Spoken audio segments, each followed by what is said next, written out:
персоналем, очень быстро прям. Давай, не больше. Да нет, у любого есть шанс вернуться в города. Учитывая то, что говорил Эдуард Мот, что сейчас очень короткая дорога от хорошей игры за клуб в сборную, то я, во-первых, не знаю, с кем мы будем в следующем году.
بازیگران نشون برسونن و تو تکفیری آنها بسیاری تو واجبه امیر بکچه و جویا پای پکنوری راست مانیچه سفارف میخواست تو با دخیلی جریمه رو بیرسون کند اما توپ با نیمانگری کنوری چاپی دسته روسیه ولی خود این زود توپ رفته شد احسان نچند و پرتفتوی خوب رو امروز از احسان دیده شده برای تجربه گویم وقتی که در میدان به استرا اون نمیکن اینجا من الان احساس میشوم البته بازیگران دسته روسیه معصوم حملگری که با میدان اومد ولادیمیر سیچاپون توپ با کنار چپ می‌زدن پینیایف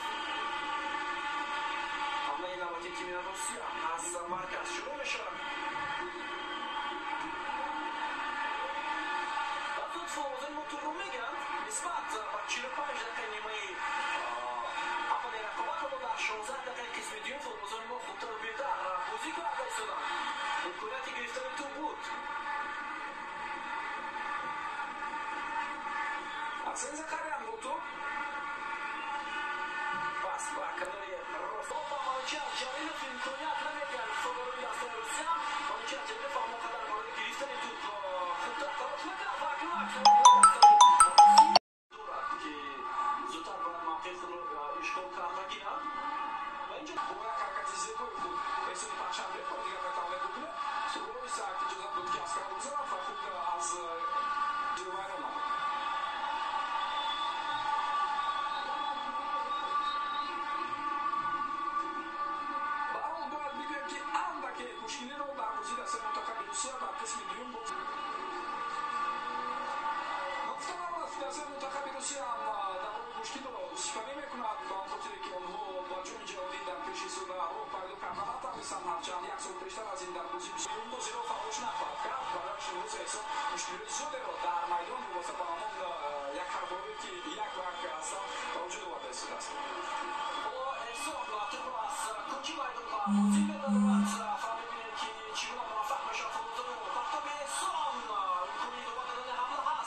Это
شاید با تمام زیبایی‌اش با تمام نزاکتش ندیدیم، اما امروز بازی بود که هر دسته با در نظر داشتی این اون تیاری‌های معینی خود وارد داشتن و این نتیجه نهایی این بازی 0-0 بدون گل خاطر رفتنی این رقابتی دوستان است. بعضا اگر بیایم بازی کوشیده هم بود از جانب افغانستان هر دو دسته خطا نگیره و ما بحث از مشکل ما اصلا همه که نتیجه مساوی از جانب فوتبال ترکیه رو داشته شد و اون مخلصان فوتبال ترکیه که به ورزشگاه آمدند از این بازی ما فکر کنم تا یک اندازه طماعتمند هم هستند.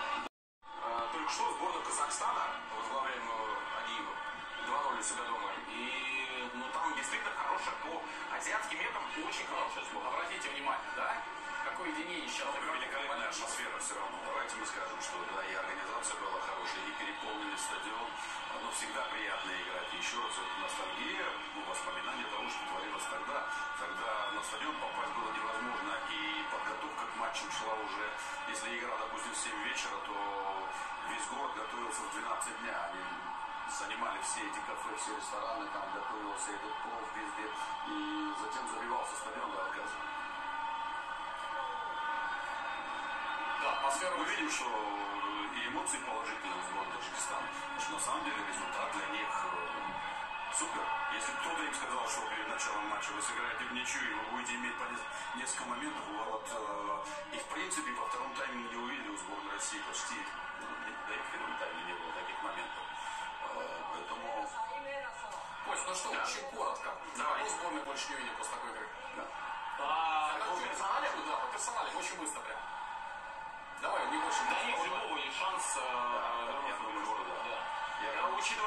Учитывая то, что говорил Эдуард Нор, что сейчас очень короткая дорога от хорошей игры за клуб в сборную, то я, во-первых, не знаю, с кем мы будем в следующем году играть, но то, что они все будут так или иначе в кандидатах, бесспорно. Соглашусь, потому что нет сейчас Еврокубков, нет тех матчей, где тебя могут еще раз просмотреть и на совершенно другом уровне, только в чемпионате России, поэтому я соглашусь с Костей, что, ну да, на самом деле попадать стало чуть полегче, но тогда ты, попадая в сборную, должен проявлять себя с другой стороны.